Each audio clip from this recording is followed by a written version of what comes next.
And joining us now on the debate for the full hour tonight, in Regina, Saskatchewan, Father John Meehan, Professor of History at Kempion College at the University of Regina. In Stamford, Connecticut, Michael Higgins, Vice President for Mission and Catholic Identity at Sacred Heart University. And with us here in studio, Stephen Sharper, Professor of Anthropology at the University of Toronto, David Warren, columnist at the Ottawa Citizen, and Nada Sunic, Retreat Leader and Spiritual Director at the Manresa Jesuit Renewal Centre in Pickering, Ontario. It's great to have everybody here in the studio. Nice to see three familiar faces again, and to our friends online. Father John, first time on this program for you, so it's nice to meet you. I'd like to, part of the reason we're doing this program tonight was the beatification earlier this month of John Paul II gives us an opportunity to compare and contrast the styles of the two men who are the most, I guess, familiar popes of I was going to say our lifetime, but let's just say the last quarter century or so. So to that end, let's go around the literal and metaphorical table and just get a sense of how you reacted to John Paul's beatification when it took place. Father John Meehan, you want to start us off on that? How did you react to it? Father John, can you hear me? Okay, let's go to Michael Higgins then in Stamford, Connecticut. Michael, when you think about Pope John Paul's beatification, how do you react to it? Well, in many ways, Steve, the beatification was inevitable. Benedict had indicated almost from the outset that he was quite partial to moving the process along with alacrity. John Paul certainly, during the time that he was pontiff, which was a considerable number of years, provided a strong presence on the international stage. I think that many people have come to respect him for his heroic witness to the gospel. And I think that in many respects, people appreciated his own personal holiness. It doesn't detract from the fact that it was in some respects a controverted papacy, and that the larger judgment will have to wait, of course, for the historians. Stephen Sharper, how did you react? Well, I found it, of course, as Michael is saying, a bit inevitable, also quick. And it's interesting. Quick meaning he only waited 6 years? Well, when we look at others in the church who are still awaiting, and of course Michael is an expert on this, but people like Archbishop Romero of El Salvador, who was killed as a martyr, considered a very holy, devout saint by his own people. His candidacy for sainthood is still, in a sense, moving slowly. And so it's always interesting to see who is fast-forwarded and who doesn't quite make the fast track. And the Archbishop died how many years ago now? It was in 1980. So he's waited more than 3 decades. Yes, and of course assassinated while saying Mass, right, after coming out against a horrible military dictatorship with numerous death threats and many clerics and nuns killed under his leadership. A very difficult time, along with thousands of catechists, delegates of the Word in rural communities. So the suffering of the Latin American church was epitomized in Romero's assassination in many ways. Nada Sunic, what did you think? Again, I wasn't surprised, and I wasn't edified by it either. Not edified? No. What does that mean? Well, when you're edified by something, it builds up your confidence in the institution, your faith in how things happen. And what struck me is how much canonizations have changed. I mean, the office of devil's advocate, the person who takes the contrary position, makes the case that the person should not be sainted, has been eliminated. The customary 5-year period has not elapsed. And the glory and the detriment, in some sense, of Catholicism, its slowness. I mean, it took hundreds of years to exonerate Galileo. Can we not wait for some perspective before we make such an assessment? David Warren, what's your view on it? I'm afraid I'm more or less agree with the Liberal faction on this one. You don't have to be afraid of that. That's okay. No, it terrifies me. The quick was also the first word that would come to mind. I feel that it's none of my business. It's a Vatican affair. I can easily understand the enthusiasm for it because this man had a huge charismatic following, and also the pressure, the media style of pressure that is behind it. It's not simply that a few insiders in the Vatican have decided to move this dossier a little bit quickly. I don't like to see the Catholic Church responding to political and social pressure. You think that's what happened here? I'm not saying actually that it entirely did, but it's there and it's visible. And I would prefer to see the Catholic Church ignoring it. And as Nadia was just saying, taking their sweet time, and by all means, let us exonerate this man after a few centuries. Okay, no, he was a magnificent pope in many different respects. I don't mean this to be diminishing of John Paul II. Mother Teresa, similarly, was one of my big heroes. But there again, the haste with which this is done seems to me almost unseemly. Okay, let's try Saskatchewan again and see if Father John Meehan can... Father John, can you hear me this time? Yes, I can, Steve. Terrific. Okay, why don't you weigh in on that issue? How are you doing? I'm terrific, thank you. But good. It sounds good. like there nice is some concern around this table here about the, I think the word used was haste with which Pope John Paul II was beatified. What's your view? Well, on one hand, you're right. It was considered an exceptional circumstance, because normally you have to wait 5 years after the death of someone before you can start proceedings for a canonization or beatification. But I think in his case it was an exception because, a bit like Mother Teresa, there was such a groundswell of support for the canonization or beatification, in this case, of John Paul.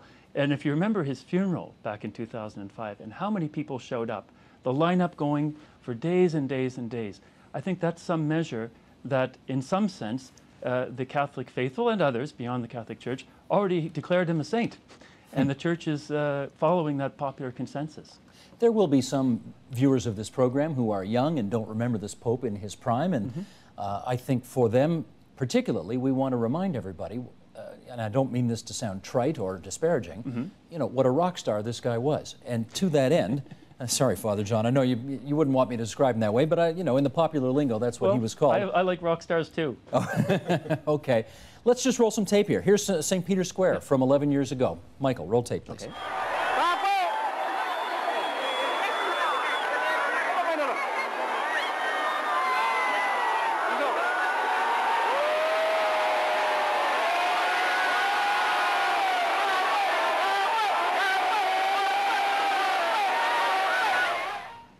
That's just for our out-of-town guests who wouldn't have seen the video, some amateur video of John Paul making a triumphant entrance at St. Peter's Square, and, you know, just lauded by one and all. And Michael Higgins, I wonder if you could weigh in on this.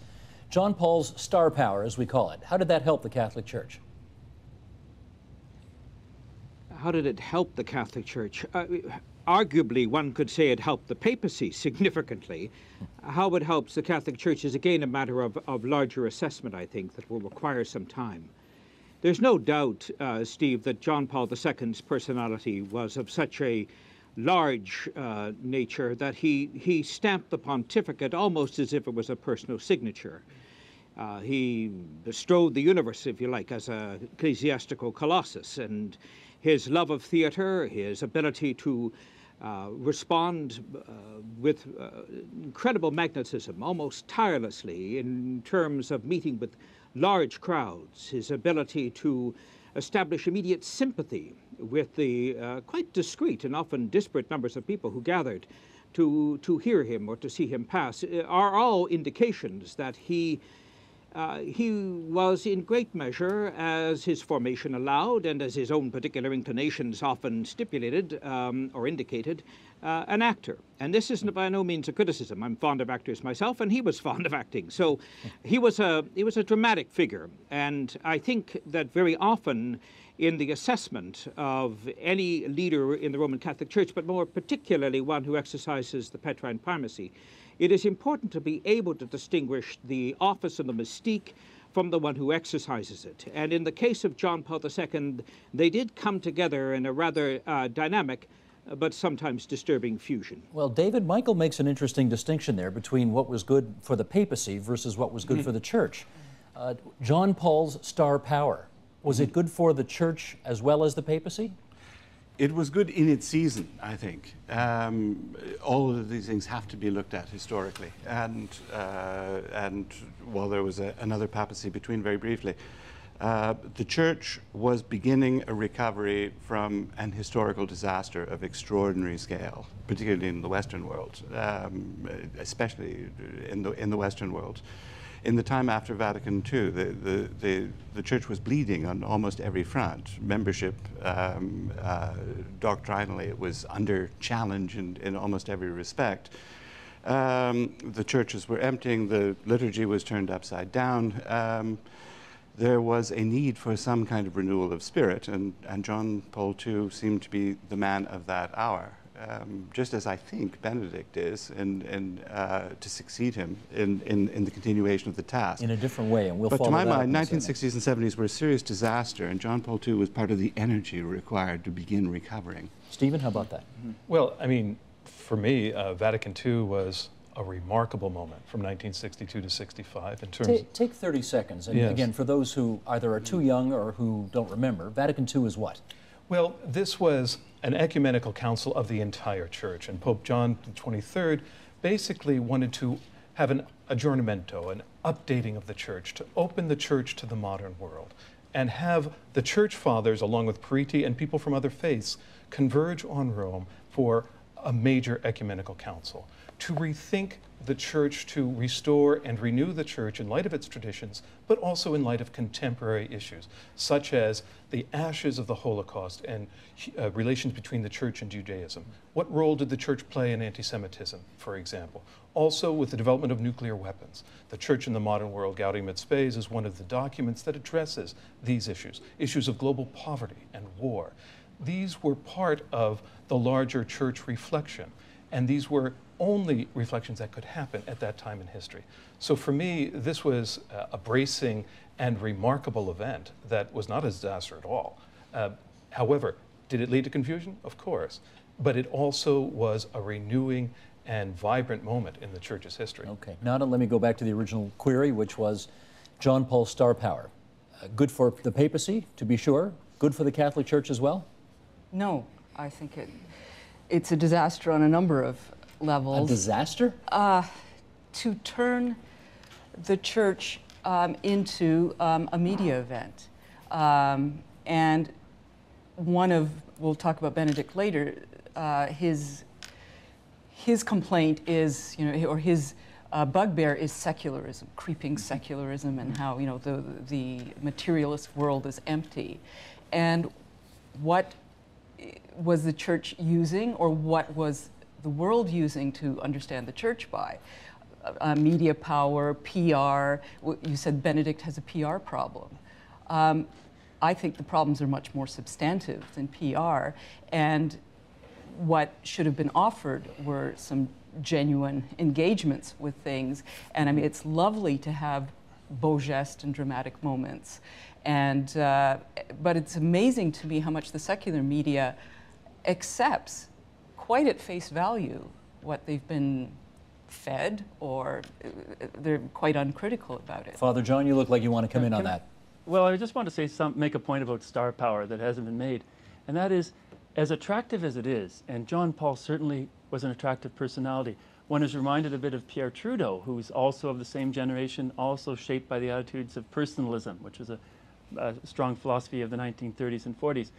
John Paul, as Michael said, had a drama background. He could attract people to him. But what was interesting for me to see was after John Paul died, would that whole John Paul generation still be interested in the papacy, still be interested in the church? The generation that came to John Paul to World Youth Days, for example. And I'm happy to see that they've stayed. Mm-hmm. And I think one good thing is star power is not enough. That what Benedict shows us, I think, is that the papacy is certainly important, but the church is much bigger than the papacy. And I think this low-key papacy of Benedict might actually be a good thing for the church in the long run. Well, let me follow up with Michael Higgins on that, because that's where I want to go next.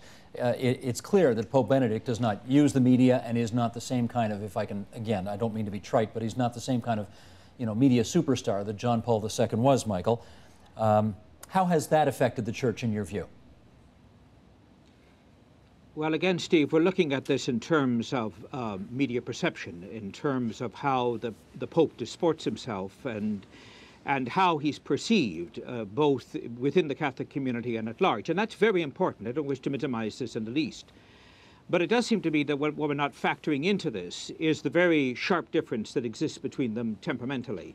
I had the opportunity to interview Cardinal Ratzinger many years ago when I was named the official biographer of Emmett Cardno, Carter of Toronto. And I was struck then, and have been struck since on a number of occasions, by his gentleness, by his old-fashioned, old-worldly courtesy, if you want to put it that way. But there is always steel in the velvet glove. And whether it's in the Holy Office, or whether it's speaking to some figure in a dicastery, or whether it's issuing an admonition, in even the most gentlest of terms, temperamentally, he's rather different than John Paul II, and as a consequence, it's not surprising that he would mediate his papacy differently.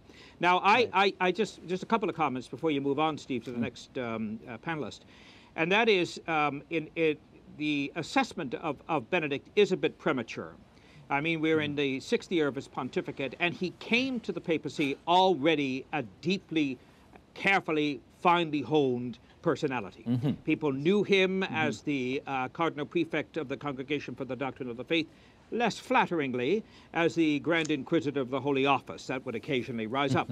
And it was not without its controversy. And quite frankly, it seems to me in certain judgments throughout his fairly long tenure, from 1981 right up to his being elected pontiff in 2005, Benedict's judgments were not always, seems to me, either consistently fair or informed. Nonetheless, he was a strong personality presence even before he became Pope. As Pope, he has worked to differentiate himself, to distinguish himself from his predecessor in his style, and I think that's entirely legitimate. Stephen, in fact, I think it's fair to say that a number of people, a number of commentators, before he became Pope, would kind of spit out his name when they'd say Cardinal Ratzinger. They gave it a real hard Germanic sound to it, as if to disparage him in some way. Has his lack of media friendliness, if I can put it that way, affected the Church adversely, in your opinion? Well, I kind of agree with some of the comments about the celebrity culture that we're in, and how the kind of hagiography that emerges around someone who has the charism of John Paul I might help in this kind of push towards sainthood. But stepping back a little bit, I think when Cardinal Ratzinger was head of the Congregation for the Doctrine of the Faith, he began a kind of tenacious inquisition, and I think that's a helpful word in this context, of many important Catholic theologians. And it led to a kind of chilling amidst Catholic theological circles, where people began to be afraid. And I don't think this has been a helpful reality. And I don't think fear and self-censorship are helpful handmaidens as one does theology. I think compassion and constructive guidance are much better guides on that journey. And this is something that I think Cardinal Ratzinger has instilled in the Church. And there's the old Monty Python gag, no one expects the Spanish Inquisition. And I think in the 70s, when Hans Kung and then Charles Curran and these other prominent theologians came under the microscope, and then the censorious Martinet condemnations of that particular office, no one had expected that kind of inquisition at that time. Though it should be said that it came as great relief to a huge number of Catholics to see that heresies were finally being confronted in the Church and not allowed to rise. When Ratzinger became Pope, I was quite surprised. I met him in passing, actually, when he was in Toronto years ago. Coming through here, he was speaking to some young Jesuits. I was more overhearing than participating in the conversation. He had been a hero of mine as a reader over the years, subscribing to Communio and so forth. I was an Anglican in those days, but nevertheless had great respect. In fact, I thought, here is, to my knowledge, the greatest living mind in the Catholic Church becoming Pope. When does that happen? Reading him as well. The media, partly maliciously, partly innocently, tends to misrepresent what he says. Again and again, I see some big headline story starting usually on BBC. I'm compelled to go back and read the Pope's own statement and find out that he didn't say anything like that. He is actually a thoughtful writer and a thoughtful speaker. John Paul II was much better at the business of telling people what they want to hear and speaking the Catholic message into that. I think the present Pope thinks things are too urgent for that. Yes. Father John, I see you trying to weigh in. I think, you know, each Pope brings his own gifts to the office. I was just in Rome 2 years ago and I had a chance to deacon for this Pope at midnight Mass. In fact, he was attacked just behind me. And when I saw him close up like that, you don't see a charismatic individual like John Paul. You see kind of reflective, I would even say shy, academic. And I think people who, before criticizing or judging Benedict, they should really sit and read him, because as has been mentioned, he's probably the greatest theologian we've had as Pope in centuries. And I think, although Michael says it's true, it's too early to judge him, I think what will stand the test of time with him are his writings, his encyclicals, the 2-volume Life of Christ, and now, you know, his History of the Church Fathers and Saints. So he's a very thoughtful individual. If I can just tell one anecdote, we talked about non-Catholics. When I was studying theology, I was studying with Protestants in one class, and the professor didn't say who we were reading, but everyone in the class agreed, and we couldn't guess who it was. And of course, it was Joseph Ratzinger. And so I think he's worth reading first before we form judgments. I think that's what will stand the test of time. And yet, Michael, in some of the commentary I've read about comparing him to John Paul II, one of the features of his pontificate is that people say he's a much better administrator. He's better at governance and overseeing how the church operates than John Paul II was. Now, we saw, this program is obviously not going to get into it in any kind of detail tonight, and we've told the story, and the story has been told about you know, the awful things that happened in the Catholic Church when John Paul perhaps was not as attentive to these issues as he ought to have been. Can you say that the church is much better off for Pope Benedict's better oversight skills? No, Steve, I can't. I know that this is a generally held view now, that John Paul II was thought in global terms. And as a consequence, because he was media-friendly, because he had this larger sense of dramatic mission, if you like, and because he saw Catholicism with an uppercase C as something that really had enormous, not only enormous challenges, but tremendous possibilities of rebirth and resurgence, that in many ways he wanted to be present to them, present to the crowds, present to his various and several constituencies. As a consequence, he was often not present in terms of the internal governance structures of the church, and we have more than enough evidence, it's not surprising, that many of the more seasoned members of the Curia, that is the central administrative office of the Holy See, were quite disappointed with his hands-off approach to governance. The issue about Benedict, however, is a little more complicated. If you actually look at the pontificate over the last number of years, there have been more instances of poor or inadvertently bad management than I can think of in almost a century of pontifical governance in terms of popes from, say, Pius X to the current one. And I mean by that all kinds of issues that have arisen that the Vatican seems unprepared for, cardinals publicly disagreeing with themselves in very direct ways, sometimes through secular journals. The Pope himself writing a formal letter to the Universal Episcopate, apologizing for bad judgment and the inability of the Vatican machinery to respond with alacrity to a particular issue that it should have anticipated erupting. In other words, if you actually look at the last number of years, you'll find an extraordinary number of egregious examples of actually poor governance, which I think speaks to something that John said earlier, which actually, in its own way, underscores the particular strengths of Joseph Ratzinger. Stephen, can I get you on that? Stand by, Michael. Yeah. I want to get some feedback on that, on what you just put forward there. Okay. Is that fair commentary, do you think, Stephen? Yes. No, I agree with Michael on many of those points. And I think there's another issue here. I mean, it's been suggested that you know, Pope Benedict has one of the finest minds of the 20th century. I think he has one of the finest minds of the 17th century.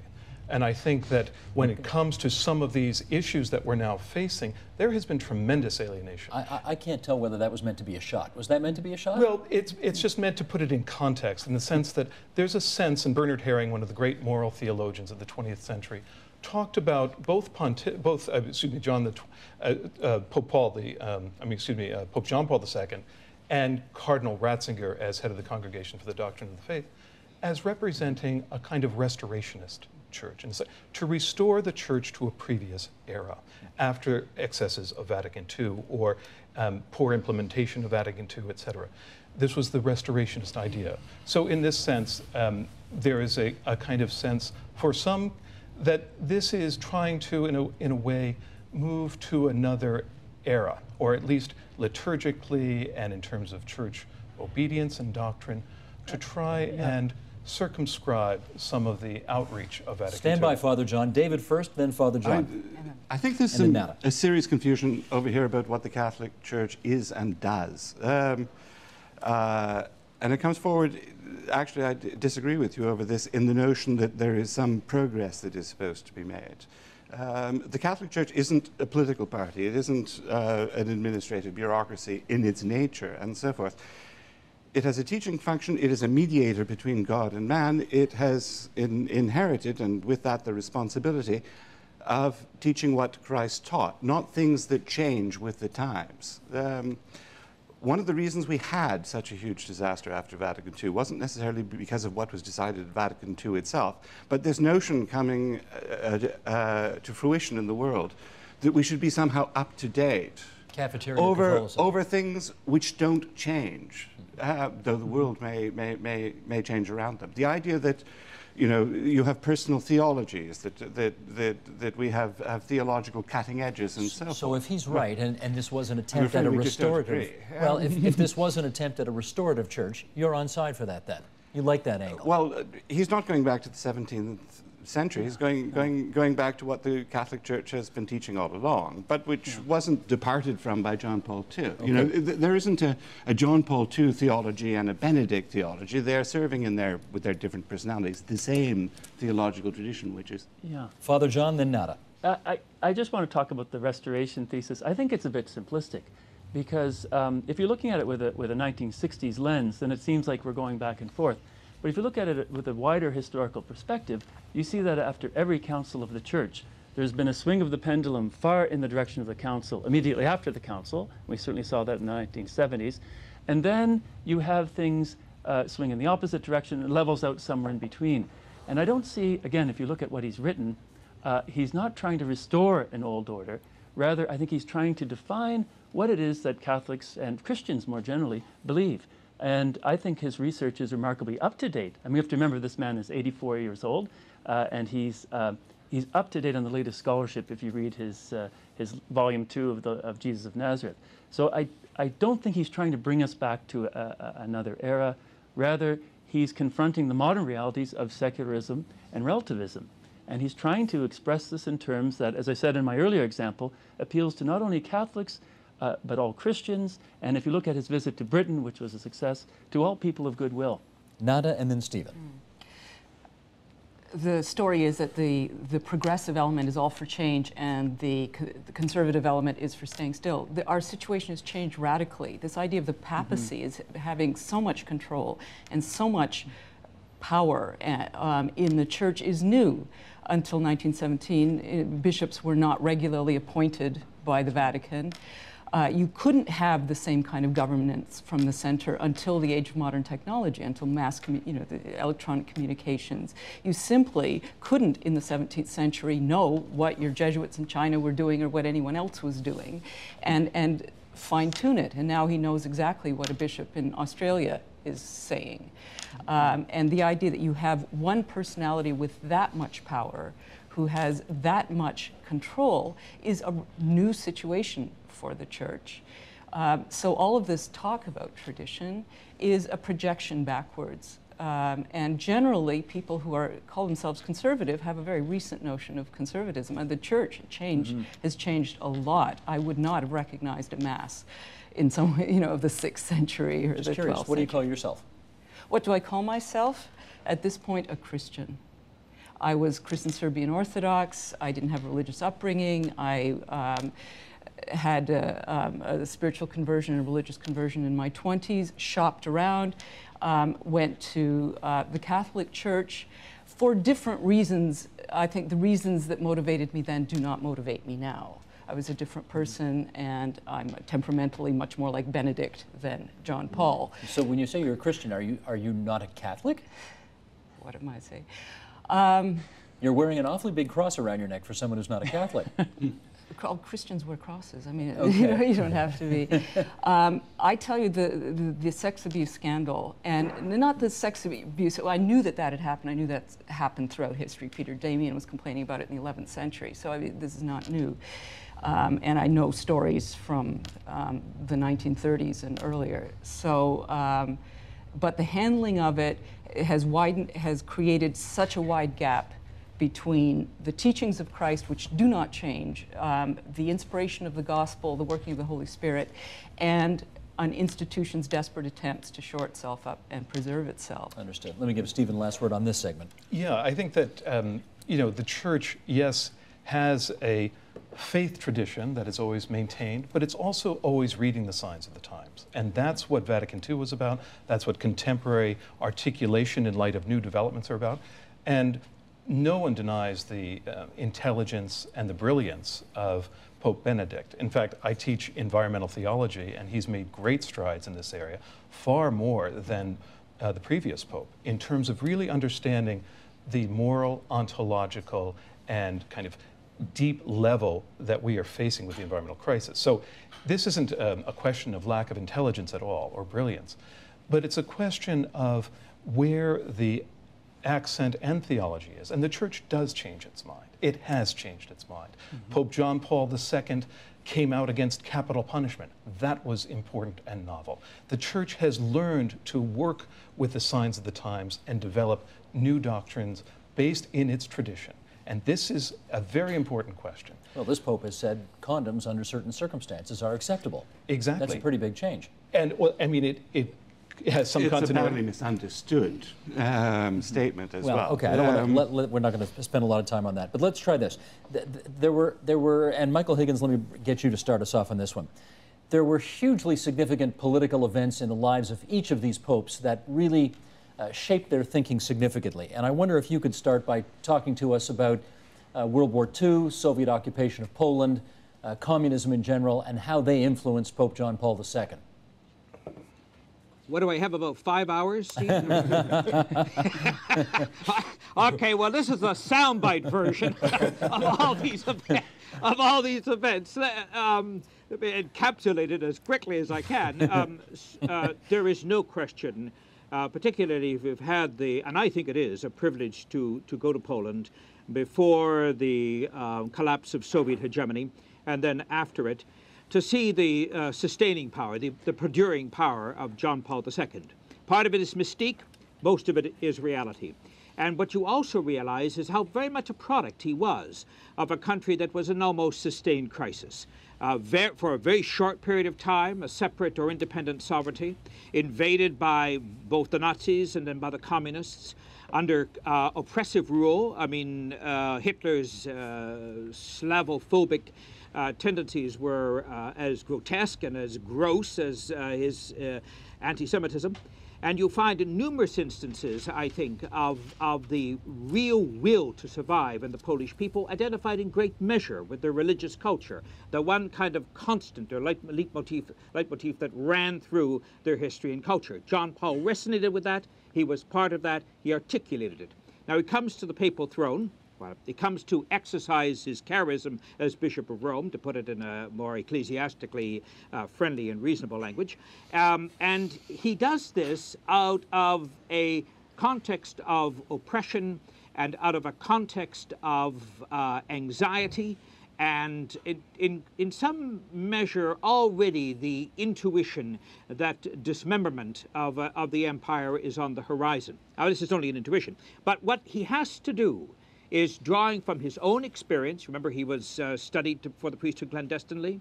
He was certainly nearly killed on one particular occasion. He wrestled against all kinds of forces hostile towards not only Christianity, but indeed any kind of humanism. And so what you find in him is a sturdy, robust determination which he brings to the chair of Peter and which characterizes his pontificate. What is problematic sometimes, however, as a consequence of this, is what is in great measure a uniquely Polish experience. He extrapolates into a larger narrative. And that becomes a little more complicated when you have to deal with the political, cultural, and ethnic differences that clearly contribute to the larger Catholic mosaic. Stephen, brief follow-up? Yes, I think that's wonderful, Michael. That was a great And it didn't take 5 hours. That was really terrific. Yeah. But I think Michael's raising a very important point, and that is, I think, the Pope's interest in Poland and also communist domination as it relates to secularism, as not as intimated. And so these, I think, formed the kind of touchstones of his early pontificate.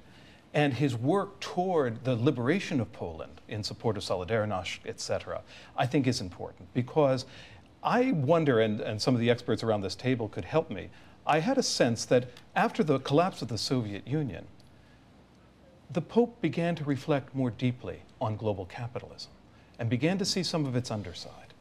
And the hopes for democracy in many ways became Mi'kmocracy in Eastern Europe, etc., in the sense that corporate neoliberal capitalism, rather than democratic traditions, seemed to spill over immediately into these newly liberated areas. And his critique of global capitalism, his visit to Cuba, his critique of the embargo of Cuba, et cetera, toward the end of the pontificate, I'm just wondering if this is kind of an evolution in his thought. But this is politics, basically. And again, I would say the church is not ultimately a political institution. The chief function of the church in this world is to sing the Mass, to bring people into communion with God. I want to make the contrary point that I think in many ways John Paul benefited tremendously from his background in Poland in understanding the rest of the world in Polish terms. His teachings, which could be circumscribed around the phrase culture of life, culture of death, comes from a profound personal experience of the kind of secular darkness that existed in Poland as tyranny. The efforts that he made from the beginning against liberation theology in South America, but also against the Lefebrists in Europe, for giving, in both cases, as he would interpret it, a kind of false solace to the world, I think was deeply founded in his experience of the false solace of communism. The critiques of market economy and so forth were, so far as I could see, quite scattered. Benedict has made the same. The Catholic Church ultimately doesn't have a horse in that race. Let me pick up on your moving us to Benedict, because Father John, I want you, if you would, to pick up on the significance, for example, of the revolutions and the mass protests in Eastern Europe and Western Europe in 1968 and how they shaped the thinking of the current Pope. Well, I'll try to explain this in less than 5 minutes. But I think looking at Benedict, there are 3 historical events that shaped his way of being in the world, his theology. First is Nazism, that he was conscripted into Hitler Youth. He had a cousin, I believe, who had Down syndrome, who was euthanized. And it's not coincidental that Benedict has beatified Cardinal von Graff, who criticized the Nazi eugenics program. I think in Nazism, what Benedict saw was the dangers of relativism, that good and evil and truth cannot be dictated to us by a particular regime or the fashion of the day, that truth and goodness and go much deeper than that to the eternal realm. So that's the first experience is Nazism. The second influence, I'd say, is Vatican II. And at Vatican II, Ratzinger was one of the periti, or advisors, and in that capacity, he was seen on the reform end of things, which might be surprising to some people nowadays. And then the third influence, I think, as you pointed out, were the student revolutions that swept Europe in 1968. And at that time, he was teaching at the University of Tübingen, and he was just shocked that the students no longer respected their professors. It seemed to be a free-for-all with regard to the pursuit of truth. And I think we see a change, a distinct change in his theology, his approach, although he's kind of minimized this himself, from 1968 on. And he was not the only one. There were other theologians like de Lubac and others who were in favor of the council, obviously, but warned of the dangers of going too far in that direction. And so we see kicking in the 70s and 80s a type of corrective to it, if you like, to stabilize things so that it didn't go too far the other way. So I would say those are the three historical events that shaped Benedict. Understood. With about 10 minutes to go here, let me put something on the table that I know one of you raised earlier, and that, Nat, I think it was you.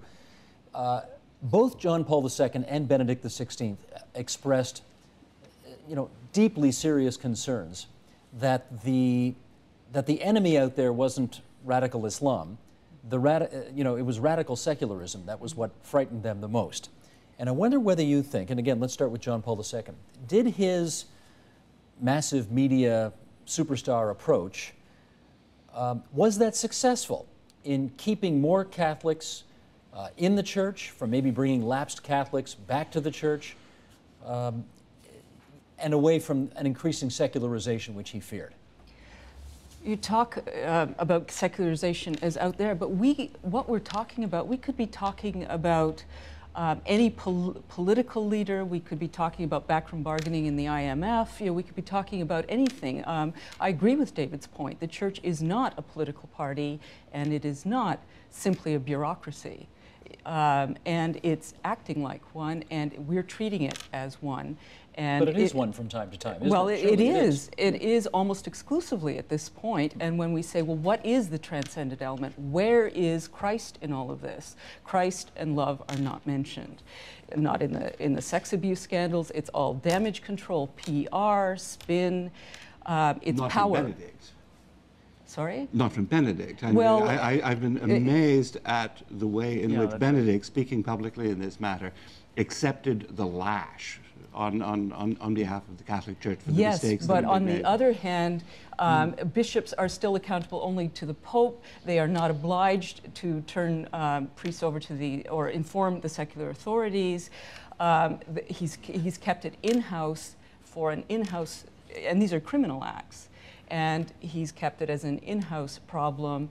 And what I want to see is, where does the gospel enter into this? If the church is the church, then it's run by the gospel. Yeah, I agree with Nada. And also, I mean, there was a major statement in 1971, the Justice in the World Statement of the World Synod of Bishops. And it said, action on behalf of justice is a constitutive dimension of the preaching of the gospel. This was very important. So the church is not simply about saying Mass. The church is about being a witness to the truth against powerful authorities that corrupt the human spirit and destroy human lives. And increasingly, as former Cardinal Ratzinger, now Pope Benedict, is saying, against creation itself. So the church is not simply a deposit of faith that has a gated community around it. It is a witness to the Spirit alive on earth, and it has to speak truth to power. There's the old Protestant dictum that the gospel is meant not only to comfort the afflicted, but to afflict the comfortable. And this is what the church is called to, and the Catholic Church has made tremendous strides in its social teaching, showing that justice is not ancillary to the gospel, it's at the heart of the gospel. We see that in the latest encyclical as well, in Caritas and Veritate, because it's the church's response to globalization. And he talks about environmental degradation, he talks about terrorism, he talks about all the issues that are affecting the world today, and which is really in the spirit of Vatican II, Gaudium et Spes, the joys and sufferings of the world. Yet the great worry in this is that the church does not have any particular expertise in these areas. In each one of them, there are people who know about this stuff. When the church, one of the great risks in this media-intensive age is that anyone in a position that attracts the cameras is asked for his opinion about anything. There is a real loss when not only the Pope, but priests in general are distracted from the singing of the Mass and so forth, towards a myriad of politically correct, pushy issues that have to go forward. At what point do you draw the line and say there are other people taking care of this? Michael Higgins wants it. Yes, I just want to say something that I found in terms of the discourse of the panel a little discomforting and disquieting indeed, and that is the effort to depoliticize the church, as if somehow the church is some kind of romantic, ahistorical reality. I mean, good God, do you not realize that many of the concordats, initiatives, whether it's over the Beagle Channel Islands between Chile and Argentina, several other instances from the resolution of the Roman question to John Paul II's rather direct intervention, either through Solidarność or through other means, to begin to introduce a measure of human freedom in the previous Soviet Empire. These are political acts. Politics in and of itself is not a dirty reality. And an attempt to move the political out of the sacral, to make fine, almost impenetrable distinction between these two realities, the two kingdoms theory, I would say is utterly un-Catholic. Father John? Benedict's way of doing it is different, because Benedict is not overtly political the way John Paul was with Solidarity.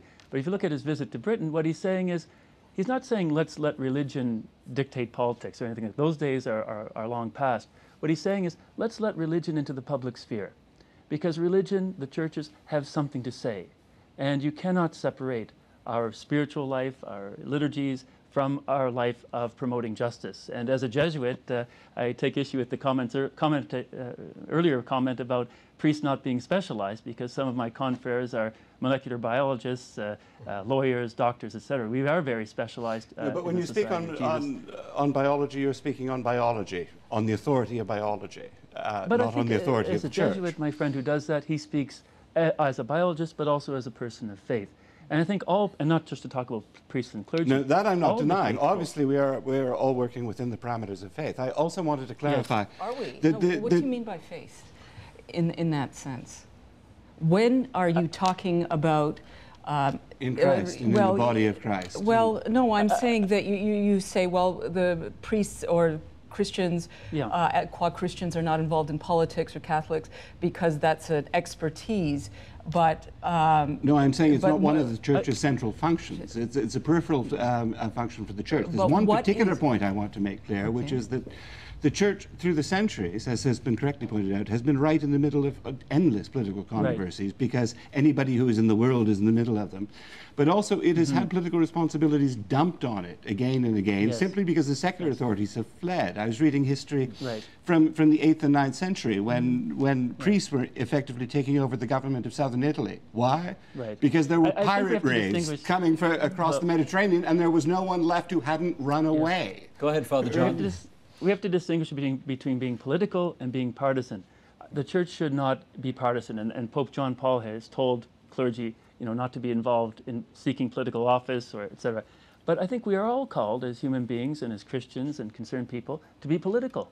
What we do matters. As Aristotle would say, we are by nature political, and we can't divorce, as Michael says, the sacred from the secular, if we really believe that God is in all things. That's right. And I think that John Benedict actually understands that. I mean, it's not insignificant that he gave the address he did in Westminster Hall, that he alluded to St. Sir Thomas More, that he is perfectly conversant. Oops. Go ahead, Michael. That's you. Yeah, you got 30 seconds left. Finish the point if you want. Did we lose Michael? I think we lost Michael. Okay, that's our loss tonight. All right. Well, Michael, are you still there? I got 20 seconds left if you want to finish the point. Okay. He's my former professor. Can I finish? I will point out that Thomas More is my own greatest Catholic political hero. I think we're actually saying the same thing in different ways. Well, the one thing I'm saying is we're out of time now. So thanks everybody for participating tonight. Father John Meehan, thank you very much. From Campion College in Regina. Michael Higgins from Sacred Heart University in Stamford, Connecticut. We had troubles with Father John off the top, with Michael Higgins at the end. But we didn't have any problems with you guys here in the studio, which was great. Nada Sunic, lecturer at St. Michael's College. Stephen Sharper, University of Toronto. David Warren from the Ottawa Citizen. Great to have you all alongside as well. Thank you very much, Stephen.